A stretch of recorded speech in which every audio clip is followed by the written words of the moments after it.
Enfin le vendredi où on apprend plein d'affaires sur un monde tellement intéressant. L'immobilier avec Jackie Breton, comment est-ce qu'il va? Super bien, toi? Ah, à la pleine forme aujourd'hui. Écoute, juste à ça du week-end. Yes. Moi, ça m'excite. Et là, aujourd'hui, on va aborder un sujet qui peut être, comment je dirais ça? Qui peut être touché.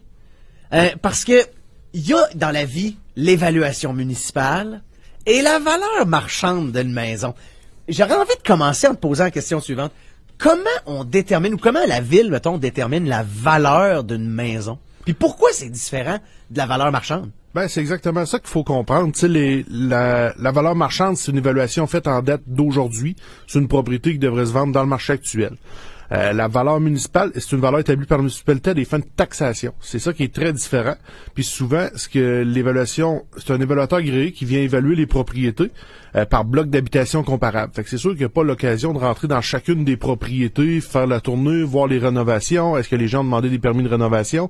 Fait que c'est très rare que l'évaluateur va rentrer dans chacune des maisons pour l'évaluer adéquatement. Il n'y a malheureusement pas les effectifs dans les municipalités pour ça non plus. Mais mettons que ma maison, elle a 20 ans, il doit y avoir des risques qu'à un moment donné, un évaluateur vienne faire un tour. Ça peut arriver, mais c'est plutôt... tu sais, ils vont choisir quelques maisons qu'ils vont visiter, mais ils peuvent pas visiter toutes les maisons en vente, pas en vente, sur le marché, mais, dans la ville. Ils vont aller visiter une couple de maisons, mettons, dans le quartier, puis là, après ça, ils vont augmenter ma valeur de maison en fonction... Exactement. De la moyenne... De la moyenne à ce niveau-là. On a de la misère à prévoir ce qui va se passer dans le marché dans 6 mois. Ça va-tu augmenter de 3%? Fait que l'évaluateur va évaluer la propriété pour une période de 3 ans, puis l'évaluation est faite 18 mois avant la sortie du rôle d'évaluation. Fait que c'est quand même très difficile pour eux. Fait que c'est vraiment une base à base de taxation plus qu'une valeur marchande. Mais à quelque part, c'est un peu pour ça que la valeur marchande est toujours plus élevée, parce que la valeur évaluée par la municipalité date. Oui, puis le prix de la maison continue de monter sans cesse. Ils essayent de prévoir ce qui va se passer avec ça, puis il y a une indexation à toutes les années, justement pour aller chercher les taxes qui viennent avec.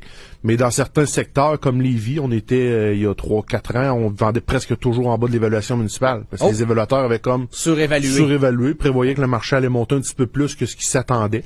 Ça n'a pas été le cas. Fait que... Toi, mettons, l'évaluation municipale, en tant que courtier, tu t'en sers comment? Puis, est-ce que tu t'en sers à base? Ben, c'est un indice, mais non, je m'en sers pas nécessairement. Moi, je vais vraiment évaluer le pied carré du terrain, le pied carré de la maison, l'entretien général qui a été fait.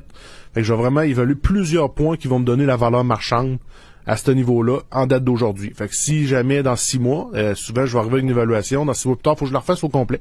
Fait qu'elle n'est plus nécessairement. Fait que c'est pour ça que les évaluateurs qui font ça aux 3 ans, c'est impossible d'arriver avec une valeur précise, mais donne quand même une bonne indice, là. Mais ça peut varier de combien? Ben, c'est du cas par cas. J'ai des propriétés qui vont se vendre 20% au-dessus de l'évaluation. Okay. J'en ai qui vont se vendre 20% en dessous, là. Bon, OK. Dans le fond, à part pour payer des taxes, finalement, ça sert pas énormément, là. Ben, pas dans la transaction. Ben, ça sert quand même, là. Tu sais, l'évaluateur fait quand même un bon travail de masse. Fait que c'est vraiment ça qu'il faut comprendre. C'est un travail de masse pour donner une valeur générale et une valeur aussi à la municipalité pour obtenir les taxes qui vont permettre de payer les infrastructures, bien sûr. Ouais, parce que des fois, souvent, les municipalités ou les villes vont dire, par exemple, on a baissé votre compte de taxes, mais on a monté la valeur de tout le monde. Ben, ça peut arriver. Fait que c'est sûr que c'est un sujet à voir, mais il y a trop de gens encore qui se fient sur l'évaluation municipale, disent, ça vaut 20% de plus. Mais non, toi, tu c'est t'en pas sers, bon. par exemple, tu peux t'en servir pour savoir combien ça va coûter de taxes à ton acheteur. Ben oui. Puis souvent, je vais dire aux gens, si, mettons, la maison est value à 200, vous la payez 300, préparez-vous que tôt ou tard, vos taxes vont monter, là. Attendez-vous pas. Puis souvent, les gens disent, c'est un avantage, mais non, ça va s'ajuster tôt ou tard. Mais est-ce que c'est rétroactif?